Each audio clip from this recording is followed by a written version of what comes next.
નમસ્કાર, weather analysis સાથે હું છું પાયલ અને આપણે જે ચોમાસાની રાહ જોઈ રહ્યા હતા, ચોમાસું પ્રવેશ્યું અને પછી દક્ષિણ ગુજરાતમાં રોકાઈ ગયું, ત્યાં થોડા દિવસ રોકાયું અને હજી પણ દક્ષિણ ગુજરાતમાં અતિભારે વરસાદ પડી રહ્યો છે, પણ સૌરાષ્ટ્રમાં અને બધા જ વિસ્તારોમાં હવે સામાન્ય વરસાદ પડવાની શરૂઆત થઈ ગઈ છે, એટલે ચોમાસાના વરસાદની શરૂઆત થઈ ગઈ છે.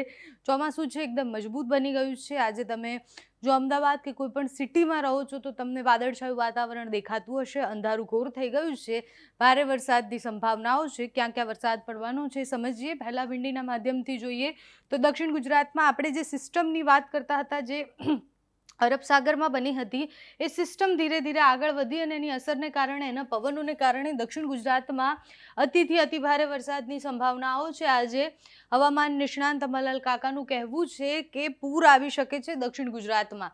બાકી તમે જુઓ કે આજના દિવસમાં આખા ગુજરાતમાં વરસાદની સંભાવનાઓ છે. ક્યાંક ભારે વરસાદ તો ક્યાંક મધ્યમ વરસાદ, પણ વરસાદ પડવાનો છે એ ફિક્સ છે. 25 તારીખની સ્થિતિ જુઓ, દક્ષિણ ગુજરાતમાં કેટલો ભારે વરસાદ પડવાનો છે. આ રેડ કલર સૂચવે છે કે અતિથી અતિ ભારે વરસાદ પડવાની સંભાવનાઓ છે. મધ્ય ગુજરાતમાં પણ એટલો વરસાદ પડશે, સૌરાષ્ટ્રમાં પણ, અને ઉત્તર ગુજરાતના અમુક વિસ્તારોમાં સામાન્ય મધ્યમ વરસાદ પડવાની સંભાવનાઓ દેખાઈ રહી છે. 25 તારીખે સ્થિતિ છે, 26 તારીખે પણ ભારે વરસાદ પડવાની સંભાવનાઓ છે. એટલે 24, 25 ને 26 આ 3 દિવસ તો ભારે વરસાદ પડશે જ એવું વિંડી દેખાડી રહ્યું છે. અને અહીંયા તમે જુઓ કે સિસ્ટમ જે હતી એ સિસ્ટમ આગળ વધે છે એમ કેટલો ભારે વરસાદ લઈને આવી રહી છે. પાછું વચ્ચે 2 દિવસ માટે વરસાદ થોડો વિરામ લેશે, એટલે સામાન્ય વરસાદ પડશે, ભારે વરસાદની સંભાવનાઓ નથી. 27 તારીખે સામાન્ય વરસાદ પડવાનો છે. અતિ ભારે વરસાદ ક્યાંય નહીં પડે, પણ 27, 28 તારીખે પણ આખા ગુજરાતને વરસાદ મળવાનો છે. આખો બ્લુ કલર તમે જે જુઓ છો એ સૂચવે છે કે આખા ગુજરાતમાં સાર્વત્રિક વરસાદ પડવાની સંભાવનાઓ છે. ગઈકાલથી લઈને આજની વાત કરીએ તો દરિયાકાંઠાના વિસ્તારોમાં સારો વરસાદ પડ્યો છે. સૌરાષ્ટ્રના વિસ્તારોમાં ગાજવીજ સાથે વરસાદ પડ્યો છે અને દક્ષિણ ગુજરાતમાં તો અતિભારે વરસાદ પડી જ રહ્યો છે. એટલે 28 તારીખ સુધી આ સ્થિતિ રહેવાની છે. 28, 29 તારીખે સામાન્ય છૂટોછવાયો વરસાદ દેખાય છે. એ સિસ્ટમ જ્યારે પસાર થઈ જાય છે એની પણ આ અસર છે. એના પછી થોડા દિવસ, મતલબ થોડા 2 દિવસ માટે વરસાદ ધીરો થોડો થશે અને પાછો એટલી જ મજબૂતાઈથી વરસાદ ભારે થવાની સંભાવનાઓ છે. હવામાન વિભાગ શું કહે છે એ પણ આપણે એકવાર જોઈએ. હવામાન વિભાગ જે પ્રમાણે આગાહી કરે છે કે ક્યાં ભારે વરસાદ પડશે, ક્યાં સામાન્ય વરસાદ પડશે, એ સ્થિતિ પર જોઈ લઈએ આપણે. 24 તારીખથી લઈને હવામાન વિભાગે આમ તો અઠવાડિયાની આગાહી કરી છે કે આખું અઠવાડિયું કેવો વરસાદ પડવાનો છે. એ સ્થિતિ જોતા લાગે છે કે આ વખતે બ્લુ કલર, ગ્રીન કલર, આટલા કલર છે. કલર શું સૂચવે છે એ પણ જોઈએ. 24 તારીખે ક્યાં વરસાદ પડવાનો છે, કેવો વરસાદ પડવાનો છે, આ મેપથી સમજીએ. જો આ બ્લુ કલર તમને જે દેખાય છે, આ બ્લુ કલર છે, સૂચવે છે કે મોટા ભાગના સ્થળોએ ગાજવીજ સાથે હળવાથી મધ્યમ વરસાદ પડવાની સંભાવનાઓ. એટલે આ બધા જ વિસ્તારોમાં હળવાથી મધ્યમ વરસાદની સંભાવનાઓ છે. આ બ્લુ કલર જે છે, સ્કાય બ્લુ કલર જે દેખાઈ રહ્યો છે, એમાં ઘણા સ્થળોએ ગાજવીજ સાથે હળવાથી મધ્યમ વરસાદ ઘણા સ્થળોએ પડવાનો છે. આ છે એ મોટાભાગના સ્થળોએ, આ છૂટાછવાયા સ્થળોએ પડવાની સંભાવના છે. અને અહીંયા પણ છૂટાછવાયા સ્થળે ગાજવીજ સાથે હળવો વરસાદ. એટલે ક્યાંય અતિભારે વરસાદની આગાહી નથી, પણ મોટાભાગના વિસ્તારમાં વરસાદ પડવાની સંભાવનાઓ છે. બનાસકાંઠા, પાટણ, એટલે ઉત્તર ગુજરાતથી લઈને મધ્ય ગુજરાત અને દક્ષિણ ગુજરાત બધી જ જગ્યાએ હળવાથી મધ્યમ વરસાદ, પણ ગાજવીજ સાથે ભારે પવન સાથે વરસાદ.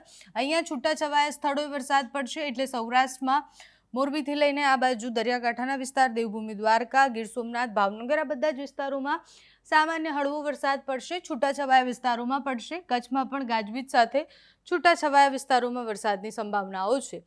25 તારીખે પાછું કલર બદલાઈ ગયા. આ જે બ્લુ કલર છે, આપણે વાત કરી કે ઘણા બધા વિસ્તારોમાં પડશે, એટલે ઘણા વિસ્તારોમાં પડશે. આ જે ગ્રીન કલર છે એ સૂચવે છે કે થોડા સ્થળોએ ગાજવીજ સાથે હળવાથી મધ્યમ વરસાદ થોડા સ્થળોએ જ પડશે. એટલે અમદાવાદના અમુક વિસ્તારમાં વરસાદ પડે પણ અમુકમાં ના પણ પડે, એવી રીતની સ્થિતિ છે.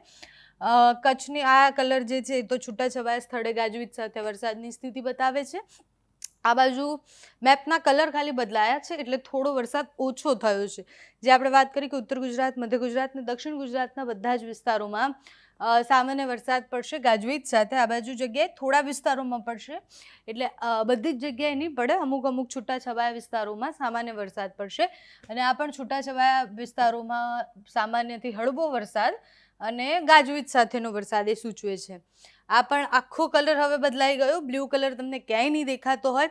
થોડા સ્થળોએ ગાજવીજ સાથે હળવાથી મધ્યમ વરસાદની આગાહી, એટલે થોડા ફ્યુ અમુક વિસ્તારોમાં, એટલે આખા જિલ્લાના અમુક ગામોમાં વરસાદ પડે પણ અમુકમાં ના પણ પડે, એટલે અમુક વિસ્તારોમાં સામાન્યથી મધ્યમ વરસાદ પડશે અને ગાજવીજ સાથે વરસાદ પડવાનો છે.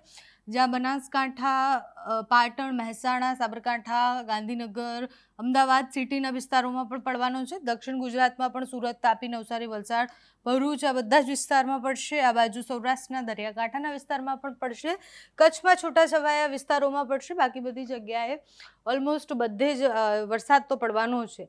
એટલે આપણે એવું કહેવાય કે દક્ષિણ ગુજરાતમાં વરસાદ શરૂ થાય એટલે ચોમાસું પ્રવેશે, એના પછી બનાસકાંઠા અને ઉત્તર ગુજરાત સુધી, બનાસકાંઠા સુધી જ્યારે વરસાદ પહોંચે ત્યારે એવું માનવામાં આવે કે ચોમાસું આખા ગુજરાતમાં પહોંચી ગયું છે. એટલે અત્યારે તમે સ્થિતિ જુઓ કે 27 તારીખ સુધીમાં બધી જગ્યાએ વરસાદ પડી ગયો છે. 27 તારીખે જુઓ કે પાછો વરસાદે થોડો બ્રેક લીધો છે. આપણે જે વાત કરી કે વચ્ચે થોડો બ્રેક લેશે, એટલે એ બ્રેક લીધો છે.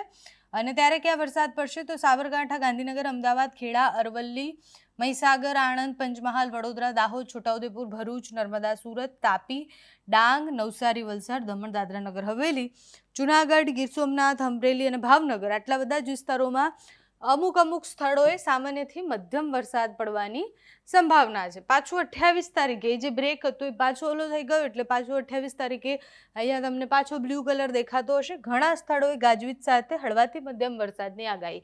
એ ઘણા સ્થળોમાં આખું મધ્ય ગુજરાત પણ આવી ગયું, દક્ષિણ ગુજરાત પણ આવી ગયું, અને આ બાજુ સૌરાષ્ટ્રના ભાગોમાં થોડા સ્થળોએ ગાજવીજ સાથે વરસાદ પડશે. એટલે અમુક સ્થળોએ ગાજવીજ સાથે વરસાદ પડશે.